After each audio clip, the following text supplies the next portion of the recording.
A paz do Senhor Jesus, eu sou o Bispo Alessio de Moraes, Bispo da Igreja Palavra de Cristo na cidade de Lucas do Rio Verde, Mato Grosso. Estamos estudando a nossa revista bíblica Conhecendo o Espírito Santo. E nessa ocasião nós iremos estudar a quinta lição, o Espírito Santo na vida do cristão. Vamos entender como ele atua, de que forma ele se manifesta, se revela e quais as principais atuações e manifestações do Espírito de Deus na nossa vida. Vamos juntos? Começamos com o texto bíblico de 1 Coríntios, capítulo 6 e verso de número 19. Pegue a sua Bíblia e nos acompanhe, por gentileza. Está escrito assim: E não sabeis que o vosso corpo é o templo do Espírito Santo e que habita em vós, proveniente de Deus, e que não sois de vós mesmo?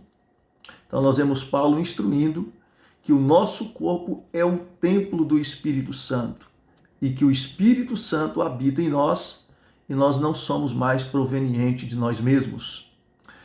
O Espírito Santo, ele habita na vida do crente e essa presença ela é real e transformadora.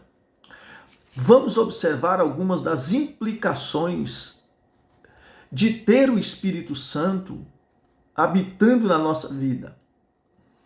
E é importante que nós tenhamos uma profundidade no relacionarmos com Ele. O Espírito Santo, como uma pessoa, ele proporciona ao crente, em especial, a comunhão, a koinonia. Sabendo que o Pai, o Filho e o Espírito Santo são três pessoas distintas, porém um só Deus, trabalha em perfeita comunhão. E essa comunhão, ela é transferida ao cristão em relação a Deus por uma atitude, manifestação pelo ministério do próprio Espírito Santo. Ele habita e atua nas nossas vidas em várias áreas, sempre com o intuito principal de manter essa comunhão. E é importante saber que ele, o Espírito Santo, nos ensina, nos adverte, nos convence. Ele também nos usa como seu instrumento. Não só nos usa, como edifica a todos os cristãos. Para que possamos ter uma melhor compreensão do Espírito Santo na vida dos cristãos, vamos abordar algumas de suas obras e operações. Por exemplo, o tópico de número 1 da nossa lição, o Espírito Santo nos convence do pecado. Então, uma das atitudes do ministério do Espírito Santo é levar o pecador ao arrependimento e levar o pecador ao Salvador, que é Jesus, e torná-lo semelhante a Ele. Coisa mais linda. Então o Espírito Santo nos conduz até Jesus, que é o Salvador, com o propósito de nos tornar semelhantes a Ele. A principal obra do Espírito Santo é conduzir o cristão, o pecador, à santidade. Isso é uma metanoia. Isso é uma conversão, uma mudança de pensamento, de atitude, de posicionamento na vida do crente. É muito importante. A Bíblia diz, por exemplo, em João capítulo 16, ou que Jesus diz: Todavia digo-vos a verdade, que vos convém que eu vá. Se eu for o consolador, se eu não for, o Consolador não virá a vós. Mas quando eu for, fulo enviarei. E quando ele vier, convencerá o mundo, olha só, do pecado, da justiça e do juízo. Então o ministério do Espírito Santo com o mundo é convencê-lo do pecado, da justiça e do juízo. Então, infelizmente, como a Bíblia registra, é possível resistir ao chamado do Espírito Santo. É muito importante você anotar isso. Aí a gente diz, se ele atua nessa área, por que todas as pessoas não se convence do pecado, da justiça e do juízo? Porque, infelizmente, é possível que a pessoa possa resistir a esse chamado. Quando o homem ignora as demandas bíblicas, quanto a uma vida piedosa, reta diante do Senhor, o Espírito Santo o convence do pecado, da justiça e do juízo, constrangendo-o a receber a Cristo Jesus como Salvador e Redentor. É muito importante que nós possamos observar que o papel de convencer o homem e de levá-lo a Cristo para que o homem possa conhecer Jesus não apenas como Deus, mas como Salvador e Redentor na sua vida. O Espírito Santo opera no sentido de que por meio da salvação haja uma total restauração de todo o estrago que o pecado causou na vida do ser humano, da humanidade. Ou seja, no espírito, na alma, no corpo. Sabemos, irmãos, que o homem foi criado perfeito, como também o mundo. Mas em Adão, que era o representante federal da raça humana, o cabeça de toda a raça, quando Adão peca, todos nós pecamos. A Bíblia diz que todos pecaram e destituídos foram da glória de Deus. Então, no pecado de Adão, na transferência dessa culpa, todos nós já nascemos em pecado, herdando o chamado pecado original. Então, diante disso, se o salário do pecado é a morte, estamos todos condenados à morte. Mas como por um homem entrou o pecado no mundo, também por outro veio a redenção, a salvação, que é Jesus Cristo. E a função do Espírito Santo nos convencer do pecado, da justiça e do juízo é justamente nos levar ao Salvador para que não sejamos condenados, mas para que possamos receber a vida eterna. É o que João 3,16 diz, porque Deus amou o mundo de tal maneira que deu o seu Filho unigênito para que todo aquele que nele crê não pereça, mas receba a vida eterna. Louvado seja o nome de Jesus. Então, logo nós compreendemos no primeiro tópico algo muito importante, que o Espírito Santo nos convence. Depois que o Espírito Santo convence o ser humano, então logo o ser humano vai se tornar uma habitação do Espírito Santo. Se não, veja comigo, Timóteo capítulo 2, verso 14 diz: guarda o bom depósito pelo Espírito Santo que habita em vós. Olha que coisa interessante. E lemos em 1 Coríntios que o Espírito Santo habita em nós e que nós somos templos do Espírito Santo. Então, a habitação interior do Espírito Santo significa que Deus está presente de uma maneira nova, relacionando-se pessoalmente com o indivíduo. Essa união com Deus é chamada de habitação ou morada. Considerando que o ministério especial do Espírito Santo é a habitação nos corações dos homens, essa experiência é geralmente conhecida como morada do Espírito Santo de Deus. Isso você vai encontrar em João capítulo 14, verso 17, Romanos 8, verso 9, 1 Coríntios 6, 19, 1 João capítulo 2, verso 22, capítulo 3, verso 24 e Apocalipse capítulo 3, verso 20. Então, observando isso, toda pessoa que recebe Jesus como seu Salvador torna-se automaticamente morada ou habitação do Espírito Santo. Logo, percebe-se que há uma ação do Espírito Santo no cristão para torná-lo sua habitação. Então nós vemos que assim a pessoa, a reconhecer o seu estado de pecador e que precisa de um Salvador, e é Jesus, ela é convencida pelo Espírito Santo, e o Espírito Santo a leva ao Senhor e Salvador, e ali ela o recebe, ela aceita a proposta de Jesus Cristo, que é mudar a sua vida, transformar e regenerar.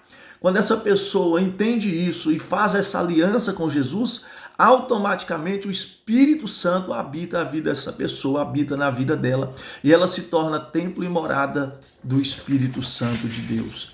O cristão, sabendo disso, ele deve andar no Espírito, ele deve andar no Espírito. O fato do cristão se tornar habitação não significa que o Espírito Santo queira apenas residir na sua vida, mas que deseja guiá-lo, orientá-lo e controlar os seus instintos. Andar no Espírito e ser guiado pelo Espírito Santo significa, portanto, algo mais do que milagre. Significa vitória sobre os desejos e impulsos carnais. Significa cultivar o fruto do Espírito. O melhor antídoto contra as consequências carnais. Como diz Paulo em Gálatas capítulo 5, verso 16, andai-vos no Espírito e não cumprireis as concupiscências carnais. Então Paulo está nos orientando sobre o dever de andar no Espírito. Então observa que o Espírito não só habita, mas ele atua em nossa vida, age em nossa vida, de forma a nos levar a vencermos os nossos três principais adversários: o diabo, o mundo e as vontades da carne. O Espírito Santo habitando em nós, essa habitação que iniciou-se o processo da santificação, que nos leva a crescer até a estatura de varão perfeito em Cristo. Ou seja, isso é um processo, isso é passo a passo, é paulatino, mas com o propósito de nos levar ao estágio do varão perfeito, o que se concretizará plenamente nos céus. Afastando-nos do pecado, não entristecemos a Deus, que quer ter comunhão e relacionamento conosco. E o intermediador desse relacionamento é o Espírito de Deus. Muito importante nós guardarmos isso. Um outro tópico é: o Espírito Santo atua no cristão promovendo consolo. Glória a Deus por essa palavra. No mundo de turbulências, de angústias, de dificuldades, no mundo onde muitas vezes nos encontramos solitários em situações, circunstâncias, problemas, aflições, nós temos alguém para nos consolar: o Espírito Santo de Deus. O Espírito Santo consola o crente, a fim de que ele não se sinta órfão nesse mundo, como disse Jesus em João 14. Eu rogarei ao Pai, e ele vos dará outro consolador para que fique convosco para sempre. Quem que ele é? O Espírito da verdade, que o mundo não pode receber, porque não o vê e nem o conhece, mas vós conheceis, porque habita convosco e estará em vós. Esse Espírito que o mundo não pode conhecer e nem receber, mas o cristão nascido de novo pode, recebe e conhece, porque ele está em nós, ele habita em nós. Jesus, quando estava fisicamente sobre essa terra em seu ministério, ele sempre atuava consolando os seus discípulos e seguidores. Com sua ascensão, quando ele foi assunto aos céus, os seus discípulos ficariam aparentemente sem amparo, sem alguém para os consolar. Por isso, Jesus lhe prometeu enviar o Paracleto, outro, semelhante a ele, igual a ele, o Consolador, porque também é a terceira pessoa da mesma divindade. Assim como somos confortados em todas as circunstâncias através do Espírito Santo, clamamos: Abba, Pai, porque não recebemos, como diz Romanos capítulo 8, verso 15, o espírito de temor, o espírito de escravidão, mas recebemos o espírito de adoção, de filhos, pelo qual clamamos: Abba, Pai. Então, esse Espírito Santo que atua em nossas vidas, o Consolador, nós o recebemos para também nos consolar. O Espírito Santo, de fato, ele é o agente que capacita os cristãos, assim como capacitou o próprio Jesus. Você vai ler em Lucas capítulo 4, verso 18 a 19, quando ele diz: o Espírito do Senhor está sobre mim. Então, é muito importante que ele o capacitou para cumprir a sua missão. Por isso, o Espírito Santo capacita os cristãos. Essa capacidade, nem Jesus ficou isenta dela. Ele diz: o Espírito do Senhor é sobre mim, pois que me ungiu para evangelizar, para curar, para anunciar o ano aceitável do Senhor, para libertar os oprimidos, enfim, para realizar a missão que o Pai lhe havia designado. Então ele também nos capacita. Veja bem, ele capacitou os apóstolos, ordenando-lhes que permanecessem em Jerusalém até que recebesse essa capacitação sobrenatural pelo Espírito que vinha do Pai. Em Atos capítulo 2, nós vamos ver esse cumprimento dessa profecia, dessa palavra, né? E essa capacitação, ela se estende para todos os cristãos de todas as épocas até o arrebatamento da igreja. E conforme Lucas registra no capítulo 2, verso 39, diz assim: porque essa promessa vos diz respeito a vós, aos vossos filhos e a todos que estão de longe. Agora ele termina dizendo algo lindo: e tantos quanto Deus, nosso Senhor, chamar. Então não é uma promessa restrita à igreja primitiva, não é uma promessa restrita aos apóstolos, não é uma promessa restrita à igreja no tempo da reforma. Ela é uma promessa para os cristãos de todos os tempos até o arrebatamento da igreja. O Espírito do Senhor continua a capacitar a igreja, cada membro, para a missão que lhe é designada por Deus, para que ele possa, com ousadia, com poder, com graça, exercer o ministério pelo qual ele foi separado. O Espírito Santo capacita. Essa promessa é para nós.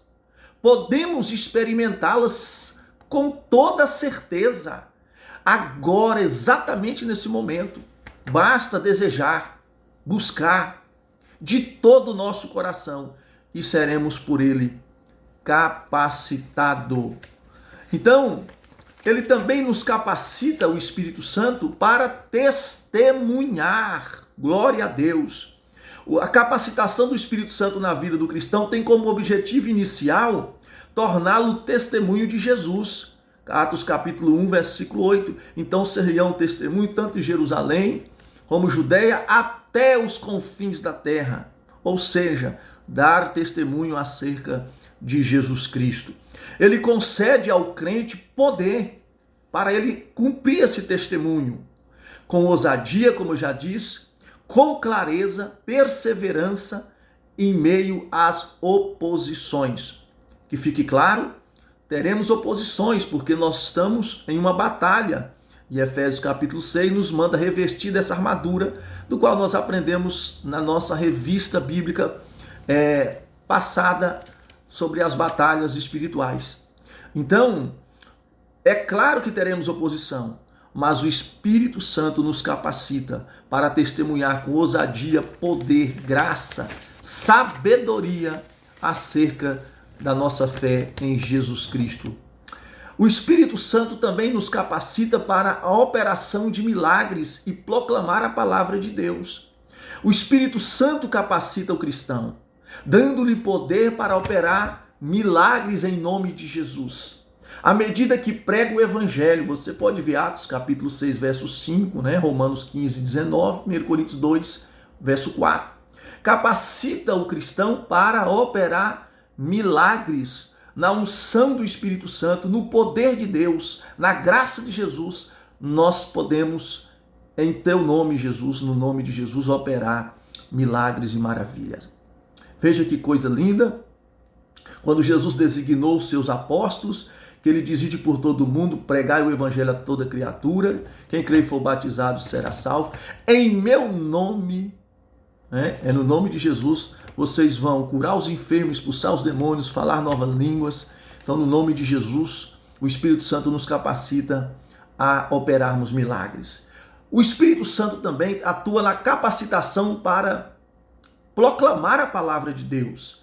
Capacita-nos também com grande poder e coragem, assim como concedeu à igreja primitiva. Você vai ver em Atos capítulo 4, verso 8. Você vai ver em Atos 6, 10. 1 Tessalonicenses capítulo 5, 1 de Pedro 1, 12. Então nós vemos que o Espírito Santo deu ousadia. Por exemplo, eu gosto de uma passagem muito importante que fala sobre o Estevão. Que Estevão, com ousadia, ele anunciou a palavra de Deus. né? Mesmo diante das imposições, das advertências, e ele morreu, foi apedrejado, se tornou mártir, mas pregou com ousadia, com graça, com sabedoria a palavra de Deus. Outra importante atuação do Espírito Santo na vida do cristão em relação à capacitação é a concessão de dons espirituais, como equipamento para o crente para a execução dos serviços e atividade no ministério. Em 1 Coríntios 12, 11 está escrito: mas um só é o mesmo Espírito, opera todas as coisas, repartindo particularmente cada um como quer. Então, quem distribui os dons é o Espírito Santo. Não é à toa que os dons são do Espírito Santo. E com a finalidade de capacitar o crente para que ele possa realizar a missão de pregar, anunciar o Evangelho com poder e autoridade. E eu quero aqui abrir um parênteses para te falar algo importante. Os dons espirituais que o Espírito Santo concede conforme ele quer, a gente busca alguns dons a vida inteira e talvez você possa não receber, porque primeiramente passa pelo crivo da vontade do Espírito Santo. E existem outras pessoas que não buscam aquele dom, mas ele recebe, porque o Espírito Santo o capacita, o dá como ele quer, particularmente como ele entende que somos úteis. Embora alguns dons nós buscamos, e pela graça o Espírito Santo nos concede. E ele dá a cada um conforme ele quer. Agora eu quero te dizer algo muito importante ainda mais, que os dons do Espírito Santo não é para vangloriar, não é para se orgulhar, não é para te tornar um super-homem com superpoder, um popstar. Os dons do Espírito Santo têm a finalidade de cooperar conosco na pregação do Evangelho. Nós devemos entender isso. Vivemos numa época em que as pessoas valorizam os dons espirituais de forma exacerbada. Eles devem ter o seu lugar, o seu respeito, sua valorização. É bíblico, mas devemos entender que ele não é utilizado para conduzir a igreja, para guiar a igreja. O que dá norte à vida do cristão, o que instrui o cristão, o que edifica o cristão, é a palavra de Deus. Os dons são auxiliares a essa palavra, meus irmãos.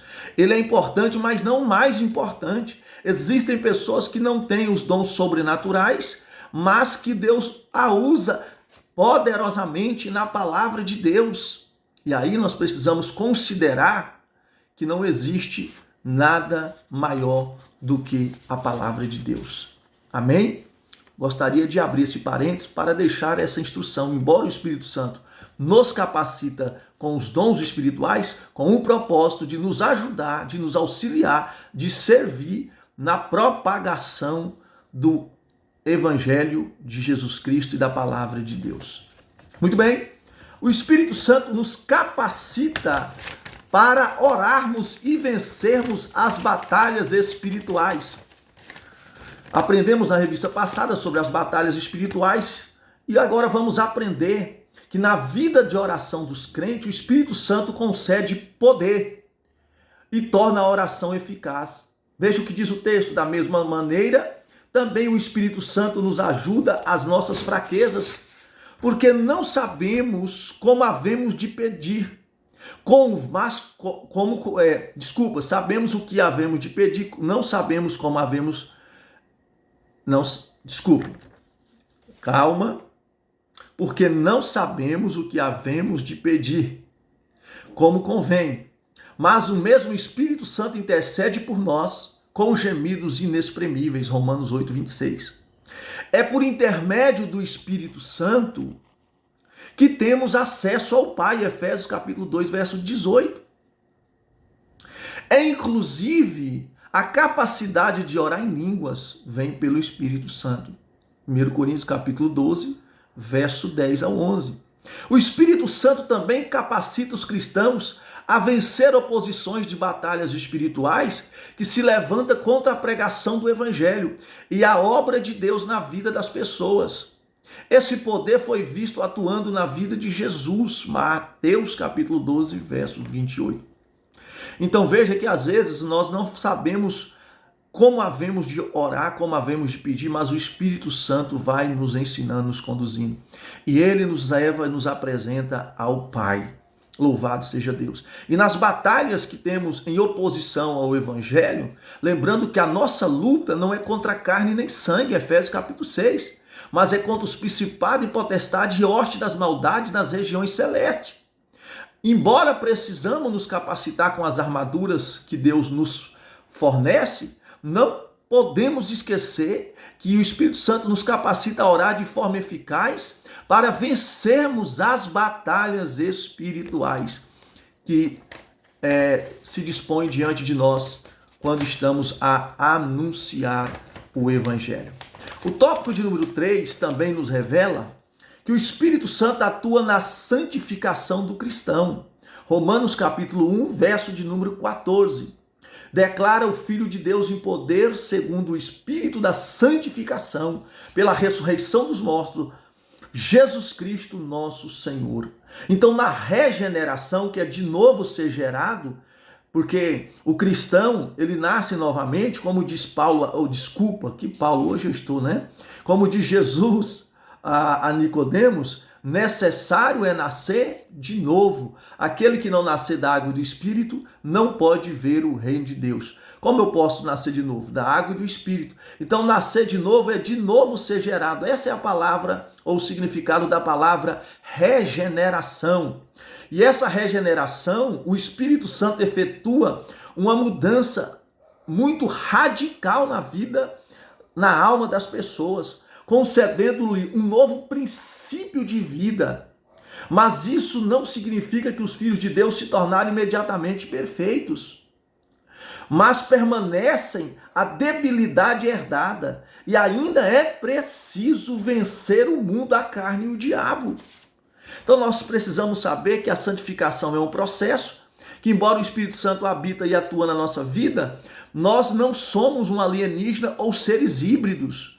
Nós somos seres humanos e as limitações da natureza adâmica ainda atuam em nossas vidas. Por isso há uma guerra entre a carne e o espírito, para quem possa dominar a nossa vida. Há dois leões lutando dentro de nós. Aquele quem mais alimentarmos vai vencer. Por isso nós devemos alimentar do espírito. É o que Paulo diz: não embriagueis do vinho que há contenda, mas enchei-vos do Espírito Santo. Glória a Deus. Louvado seja o nome de Jesus. Então é importantíssimo que nesse sentido nós precisamos entender que o processo de santificação, que a santificação é um processo, o Espírito Santo está atuando em nós, mas que nós só vamos alcançar de fato a perfeição na eternidade. Veja comigo que o Espírito Santo ele não opera de forma mágica, mas de maneira vital e progressiva. A alma se renova gradualmente. As seduções do pecado precisam ser vencidas. As tendências, os hábitos devem ser corrigidos. A santificação do crente é uma das principais obras do Espírito Santo. A santificação do crente é uma das principais obras do Espírito Santo e que nesse processo nos conduz a sermos como a luz da aurora. Eu amo esse versículo de Provérbios 4, verso 18, porque ele nos mostra como é esse processo. Veja o texto. Mas a vereda do justo é como a luz da aurora, que vai brilhando e mais até ser perfeito, ou seja, é um processo que ele vai brilhando, brilhando até chegar à perfeição. O Espírito Santo também é conhecido como Espírito da santificação, Romanos 1, verso 4. Título que se refere à sua natureza e o seu propósito de santificar e nos dar poder sobre o pecado. Isso justifica a denominação da palavra Espírito Santo, porque ele é santo e ele trabalha na nossa santificação, como diz Pedro: sede santo, porque o vosso Deus é santo. Sede santo em toda a vossa maneira de viver, corpo, alma e espírito, plenamente conservado, irrepreensível e pronto para ser usado por Deus. Glória a Deus. Você pode dizer aí? O Espírito Santo vivifica os cristãos, é outro tópico. Pelo pecado, o homem ficou separado de Deus, Isaías 59, verso 2. O Espírito Santo chama o pecador, Apocalipse 22, 17, despertando o seu espírito, como em Êxodo capítulo 1, verso 1, dando-lhe a certeza da salvação, conforme Romanos 8, verso 16. Com o espírito agora iluminado, o crente pode ver a glória de Deus. 2 Coríntios 4:6. Experimentar a santificação. Vamos ver o que está em 2 Coríntios 3:18.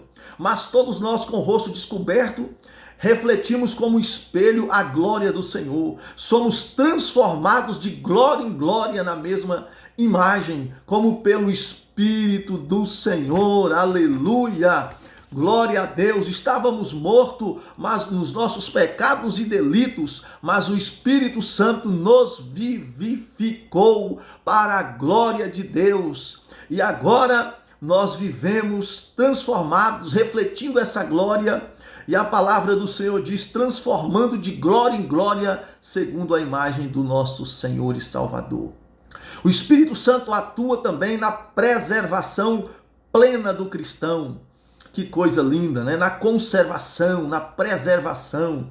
O cristão não possui forças suficientes para se resguardar por si próprio das contaminações desse mundo. Não, nós de nós mesmos nunca venceríamos, nunca poderíamos vencer a carne, o diabo e o mundo. Jamais. Né?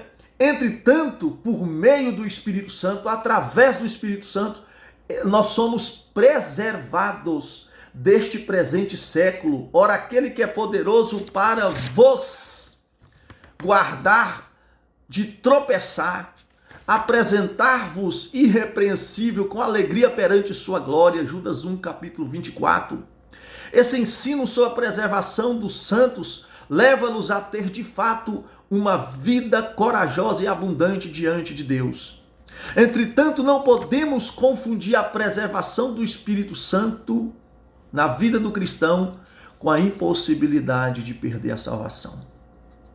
Veja bem, não podemos confundir, né?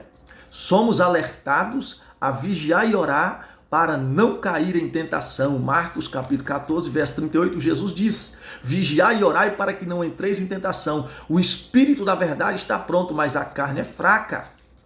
Ora, se levarmos em considerações a recomendação, a demanda da palavra de Deus, certamente haveremos de ser conservados. Até quando, pastora?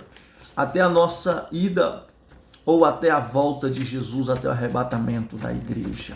Bem, chegamos então à conclusão dessa nossa quinta lição. Concluímos nesta lição bíblica sobre o Espírito Santo atuando na vida do cristão, compreendemos que ao receber Jesus, a pessoa torna-se imediatamente a habitação do Espírito Santo, que inicia nela um processo de santificação, regenerando-o, fazendo-a nascer de novo. Né?